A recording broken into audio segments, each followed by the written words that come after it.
There was a time when I believed discipline alone was enough to escape mediocrity. I thought that if I simply worked harder than everyone else, the world would reward me. But the truth is, the world doesn't reward effort, it rewards strategy. Power doesn't bend to those who wait, it bows to those who calculate. That realization changed everything.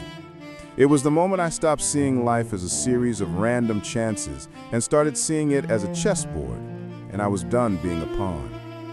I learned early that comfort is the enemy of command. The average man spends his life avoiding discomfort, yet wonders why power never finds him. Machiavelli understood this centuries ago when he said, "Fortune is a woman, and she only yields to those who approach her with boldness." He wasn't speaking of romance or chance. He was speaking of will, the audacity to seize, not to hope. I began to study this principle in every successful man I met. Each of them had one thing in common. They acted as though permission didn't exist. That's the first law of ascension, to stop asking for approval. When you wait for validation, you hand over control. Your boss, your peers, your parents, they all become your unseen rulers. The day I stopped needing their blessing was the day I began to move differently. I no longer looked for opportunity, I manufactured it. I no longer chased wealth, I constructed it. The shift didn't happen overnight. It began the moment I asked myself a question no one dares to face. What is my weapon? Because every man who rises must choose one. Not a sword, but a skill that cuts through the noise and grants leverage in a world built on hierarchy. Your job title isn't your weapon. Your discipline is. The market rewards those who command attention, solve problems, and impose value. So I began my research not on how to get rich, but on how the rich thought. I studied patterns, professions, and power. I compared industries not by popularity, but by proximity to control. Entrepreneurship wasn't glamorous, it was war. And like any war, it demanded sacrifice. That sacrifice was isolation. I learned quickly that ambition threatens the content. The moment you decide to rise, you expose the fragility of everyone still sitting down. Friends who once encouraged you will begin to joke about your goals. They'll call it unrealistic, not because it is, but because your vision exposes their stagnation. I felt that sting more than once. At first, I argued. Then I understood. Greatness demands exile. Every man who ascends must first endure loneliness, the silence, before power recognizes his name. In that silence, your thoughts turn against you. Doubt becomes your shadow. You start asking if it's worth it. And that's where most fail, not from lack of talent, but from lack of endurance in solitude. I realized that exile wasn't punishment, it was purification. The weak call it isolation, the strong call it preparation. In those quiet nights, surrounded by no one but my own ambition, I built what others couldn't see, a mind sharpened by hunger. Because once the crowd disappears, your real voice finally speaks. But silence without guidance becomes delusion. So I replaced the noise of the mediocre with the proximity of the mighty. That was the second transformation. The moment I stopped surrounding myself with those who needed comfort and started learning from those who demanded excellence. Power is contagious, but so is mediocrity. Whoever you stand beside long enough, you will eventually become. I learned this from Machiavelli himself. A prince must choose his advisors wisely, for his fate mirrors theirs. I stopped admiring success and began to dissect it. I asked myself not how did they get lucky, but what decision did they make that others feared to make? I studied modern princes, the CEOs, the builders, the investors, men who understood that fortune isn't given, it's engineered. Their lives were laboratories of audacity. The closer I observed them, the more I realized that admiration is a trap. If you only admire the powerful, you'll never become one of them. You must study to imitate, and imitate to surpass. That's when transformation begins. But none of it matters if your time is wasted. The truly powerful treat time as currency, the rarest asset of all. The poor trade it for entertainment. The powerful trade it for mastery. I stopped seeing weekends as rest and started treating them as laboratories. I read when others scrolled. I studied when others slept. The modern world trains you to consume, but power belongs to those who produce. The difference between wealth and weakness is measured in how you spend the invisible hours. Still, knowledge without execution is illusion. At some point, you must step into the arena. You can't learn strategy from the sidelines. I remember walking into my first conference, surrounded by men wealthier, smarter, more connected than me. I felt out of place. But that's the point. Growth begins where comfort dies. Every room that intimidates you is a test from fortune herself. Are you bold enough to stand among kings? And if not now, when? It was in those rooms that I learned the third law. Risk is not the enemy. Stagnation is. The masses fear debt, failure, and loss. The powerful weaponize them. They know that every leap, every investment, every calculated danger is a declaration to the universe, I'm ready to evolve. Machiavelli once said that necessity is the mother of invention. I would add that risk is the father of transformation. I began treating money not as security, but as ammunition. Every dollar I deployed forced me to become smarter, faster, stronger. That mindset terrified me at first. I was raised, like most, to worship safety. Save your money, stay employed, avoid risk. But what the wealthy know, what the Medici, Musk, and every modern prince understood, is that security is the slowest form of death. If you never bet on yourself, you're already bankrupt. Every investment I made in my growth, every uncomfortable decision, carved out a newer version of me, one that refused to retreat. Need.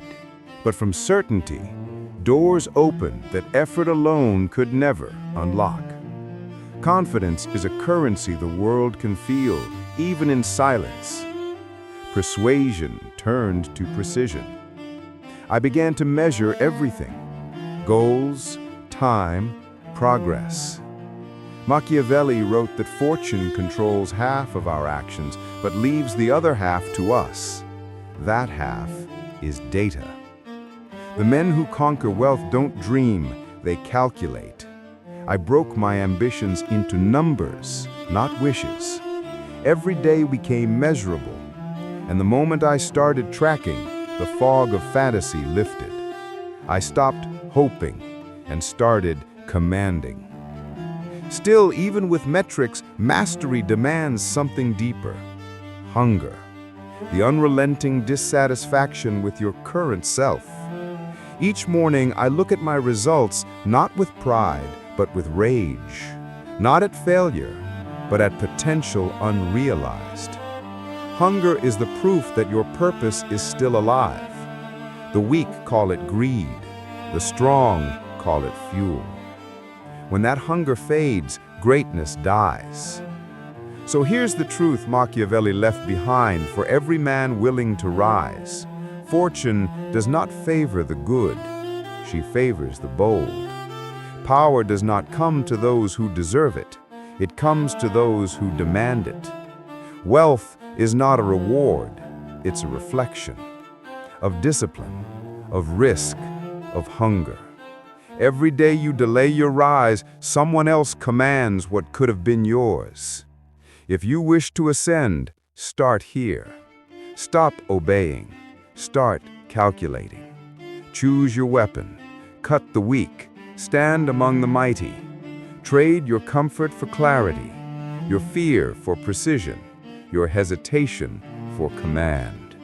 Because in the end, fortune is not waiting, she's watching, and she only bends to those who dare to strike first. But power, once gained, carries its own poison. The same hunger that drives you to the top begins whispering in your ear, "What if this is not enough?" Every empire eventually faces decay from within, not because of enemies, but because of complacency. I felt this the moment I started winning. The victories that once thrilled me began to feel small. I realized that mastery isn't about reaching the summit. It's about never allowing the summit to define you. Machiavelli warned that a ruler must constantly renew his strength, or he will lose it to those who still remember hunger. Power must evolve, or it rots. That's when I learned the next law: control through invisibility. The more you are seen, the more predictable you become. True influence hides behind misdirection. While the crowd chases attention, the strategist chases leverage. I stopped broadcasting my plans. I spoke less and listened more. I began to understand the psychology of manipulation, not the cruel kind, but the kind that bends perception. When you control how others see you, you control how they move around you. The most dangerous men are not loud, they are silent and observant, shaping reality while others argue over it. I started applying this in business, in negotiation, even in personal life. When you withdraw approval, people chase it. When you show restraint, they assume strength. I realized that persuasion works best when others think the idea was theirs all along. Every interaction became a test. Could I make someone act without commanding them? Could I lead without appearing to lead? That's the Machiavellian art, steering outcomes without touching the wheel. You don't force the current, you redirect it. That is the foundation of all modern power, subtlety wrapped in precision. But control without compassion becomes tyranny, and tyranny collapses. The next evolution of power is legacy, the transformation of personal ambition into influence that outlives you. The princes of Florence built monuments not to vanity, but to permanence. Their names endured because they created systems that continue to multiply their will. In the same way, wealth is only useful when it buys time, and time is only meaningful when it builds something greater than comfort. The real proof of mastery is when your mind becomes infrastructure, when others move according to your principles, even after you're gone. So I began constructing systems, routines that ran without emotion, investments that grew without supervision, habits that compounded while I slept. I replaced motivation with structure, because the disciplined man never needs to feel ready. He's already in motion. Every morning, before speaking to anyone, I reviewed my metrics. Numbers don't lie. They reflect truth, stripped of excuse. Each figure was a mirror, showing whether I ruled my time or had become its servant. Slowly, the structure replaced chaos, and chaos became clarity. Still, even with systems, the shadow remains. Every man who rises faces the same test: isolation at the top. Success is quieter than struggle, and silence can turn sharp if you forget why you started. The same hunger that built your empire must now be redirected, no longer toward survival, but toward refinement. I learned to turn competition inward. My only rival became the version of myself still capable of fear. Each day was war between discipline and decay. And in that war, there's no truce, only progress or regression. Machiavelli would call this the necessity of the prince. To maintain power, you must constantly renew conflict within yourself. Comfort is corrosion. Doubt is the spark that keeps your edge sharp. When the world begins to praise you, you must remember, praise is the enemy of progress. I surrounded myself again with those who challenged me, not admired me. The powerful grow soft when no one dares to oppose them. So I welcomed critics. I studied attacks. I turned every insult into intelligence. The higher you climb, the more you must learn to drink poison and turn it into fuel. But there's another truth. Eventually, every empire faces rebellion. When that moment comes, survival depends not on strength, but on adaptability. I learned to reinvent myself before life forced me to. I burned my own ships, changed industries, destroyed what worked so I could rebuild what mattered. Because the moment you cling to past victories, you lose sight of the next conquest. Power that does not evolve becomes prey to those who do. Reinvention is the purest form of dominance. It keeps you unpredictable, untouchable, and alive. That's why I say mastery is not the end of the journey. It is the beginning of perpetual transformation.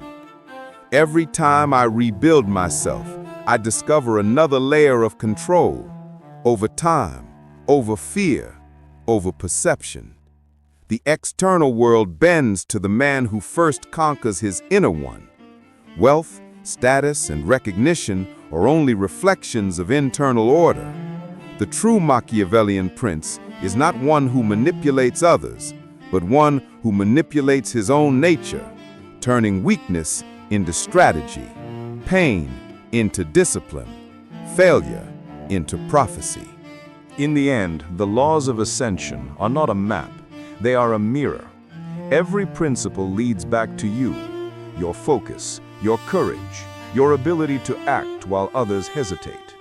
You will lose allies, you will question your sanity, you will feel the chill of solitude and the burn of ambition. But if you endure, if you persist with calculation instead of hope, you will rise, not by accident, but by design. That is the Machiavellian blueprint for wealth and power. Because fortune doesn't wait for the worthy, she kneels before the prepared. I used to think time was an enemy. Every tick of the clock felt like a reminder of what I hadn't achieved yet. But over time, I realized something darker and more powerful. Time isn't your enemy, it's your accomplice. It waits for no one, but it rewards those who command it. Each hour you waste feeds the empire of another man. Each disciplined moment builds your own. That's when I stopped measuring days by comfort and started measuring them by conquest. Because the truth is, comfort is where ambition goes to die. Every man who achieves power has, at some point, declared war on his own comfort. I remember the night I made that declaration. My hands were shaking, not from fear, but from clarity. I understood that every excuse I'd ever made was self-inflicted permission to stay small. Power doesn't appear in lightning. It grows in the quiet hours when no one is watching, when you choose discomfort over destruction, purpose over pleasure. Machiavelli wrote that a ruler must be both lion and fox, ferocious when challenged, cunning when unseen. That line became my mantra. The lion within me faced the world. The fox observed it. I began to study people not to judge them, but to map them. Every conversation became a lesson in human nature. Who commands the room without speaking?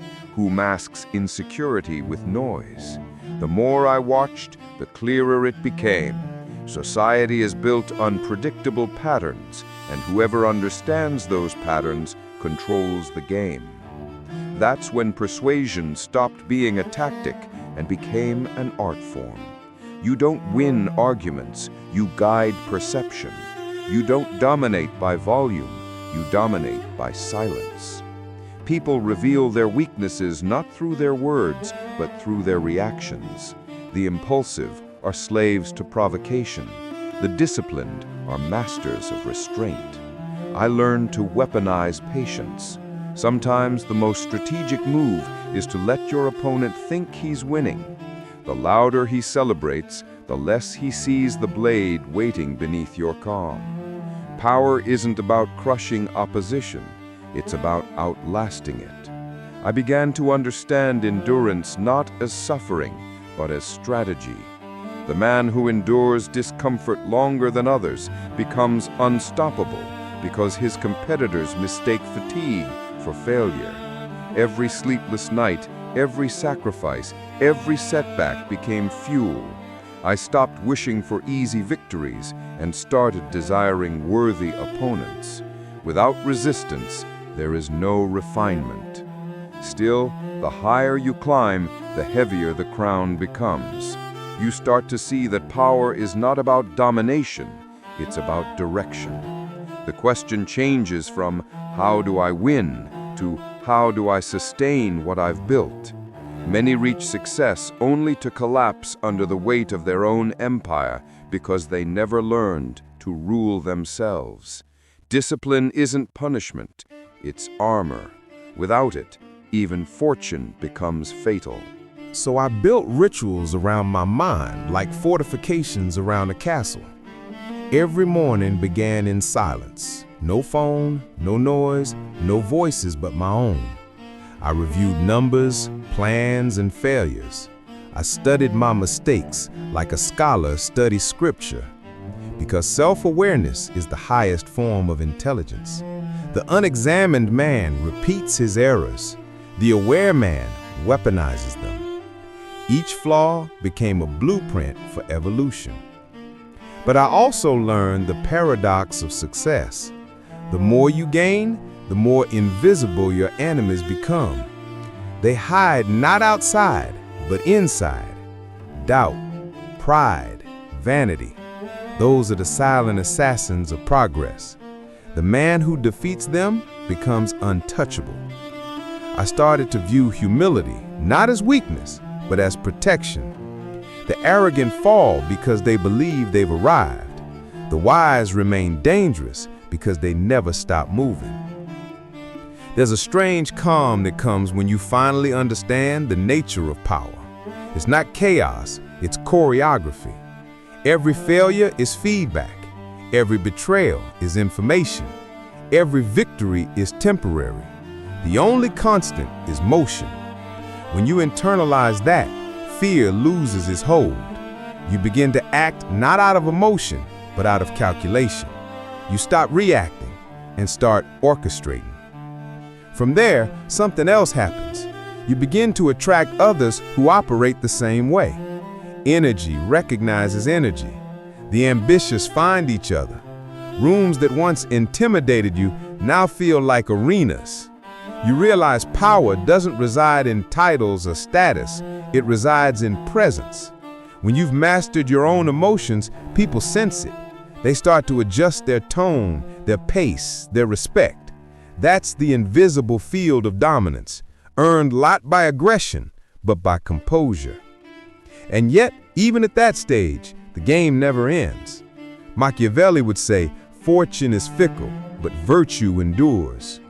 In our time, virtue means adaptability, the ability to reinvent before the world demands it. So every few years, I dismantle my own systems and build new ones from the ground up. I question every assumption. I study new industries, new power structures, new minds rising in silence. I seek out discomfort again, because stagnation is death disguised as success. It's in those reinventions that I find freedom.